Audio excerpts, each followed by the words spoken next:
Hello అందరికీ, ఈరోజు మన కిచెన్లోనే వంకాయ బఠానీ కర్రీ అండి. టేస్ట్ అయితే చాలా బాగుంటుంది. నాకైతే వంకాయ బఠానీ కర్రీ అంటే చాలా ఇష్టము, చాలా టేస్ట్గా కూడా ఉంటుంది. మీరు కూడా ట్రై చేయాలనుకుంటున్నారా? అయితే ఈ వీడియో చూసండి. నా ఛానల్ మీరు సబ్స్క్రైబ్ చేసుకోకపోతే సబ్స్క్రైబ్ చేసుకోండి.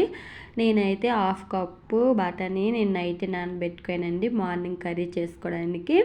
చూడండి మార్నింగ్కి ఎంతలాగా ఉబ్బాయో, చాలా ఎక్కువలాగా ఉన్నాయి కదా. ఇప్పుడు మనము పెనం పెట్టుకొని అందులో ఆయిల్ వేసుకోవాలండి. ఆనియన్స్ చిన్న చిన్న ముక్కలుగా తరుముకోవాలి. నేనైతే 2 ఆనియన్స్ ఇలాగా కట్ చేసుకోనండి. 2 మిరపకాయలు ఇలాగా కట్ చేసుకోనండి నిలువుగా. ఇవి ఒక 2 మినిట్స్ వరకు బాగా ఫ్రై చేసుకోవాలండి. నేను ఇక్కడ పోపు దినుసులు వేసాను కానీ వీడియోలో స్కిప్ అయిపోయింది. ఇలా ఫ్రై అయిన తర్వాత అల్లం వెల్లుల్లి పేస్ట్ అనేది వేసుకోవాలండి. మనం ముందుగానే అల్లం వెల్లుల్లి పేస్ట్ వేసుకోమనుకో పెనంకి అంటుకుందండి. అందుకని కొంచెము ఆనియన్స్ పచ్చిమిర్చి ఫ్రై అయిన తర్వాత వేసుకుంటే చాలా బాగుంటుంది.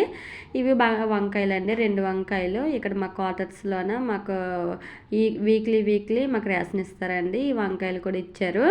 ఈ 2 వంకాయలు బఠానీ కలిపి వండుదాం అనుకొని ఇలా వంట చేస్తున్నానండి. ఇలా వంకాయలు వేసుకానండి. ఇందులో వేసుకున్నప్పుడు మనము ఈ వంకాయలు అనేది ఒక 5 మినిట్స్ వరకు బాగా మగ్గాలండి. చూడండి ఎంత బాగా మగ్గాయో.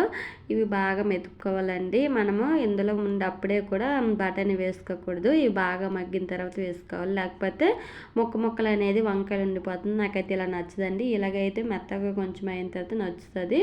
ఇప్పుడు మనము నానబెట్టుకోం కదండి బఠానీ అనేది ఇలా వేసుకోవాలండి. ఇలా ఒక 2 మినిట్స్ వరకు బాగా ఫ్రై అయిన తర్వాత సాల్ట్ వేసుకొని బాగా కలుపుకొని ఒక 2 మినిట్స్ వరకు బాగా మూత పెట్టుకొని ఫ్రై చేసుకోవాలండి. ఇలాగా ఇప్పుడు ఫ్రై చేసుకున్నాం కదా. ఇప్పుడు మనం కొంచెం పసుపు, గరం మసాలా వేసుకొని ఇలాగ కలుపుకోవాలండి.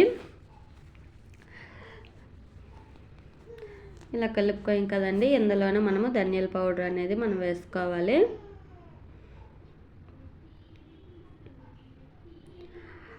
కారం అనేది నేను వేసుకోనండి, అది స్కిప్ అయిపోయింది. ఇలాగ కారము, ధనియాల పౌడరు, గరం మసాలా, పసుపు వేసుకొని కలుపుకోవాలండి. ఇది బాగా మగ్గింది కదా. ఇందులోనే మనము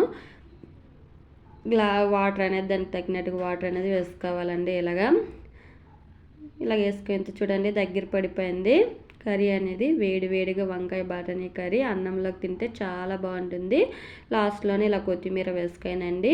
మీరు కూడా ఒకసారి ట్రై చేయండి. ఎలా వచ్చిందో కూడా నాకు కామెంట్ చేయండి. చాలా బాగుంటుంది, టేస్టీగా కూడా ఉంటుంది. నాకైతే చాలా అంటే చాలా ఇష్టం అండి. మీరు కూడా తినాలనిపిస్తుందా? ఒకసారి ట్రై చేయండి. ఈ వీడియో మీకు నచ్చినట్లయితే నా ఛానల్ సబ్స్క్రైబ్ చేయండి, చిన్న లైక్ చేయండి. బాయ్ అందరికీ.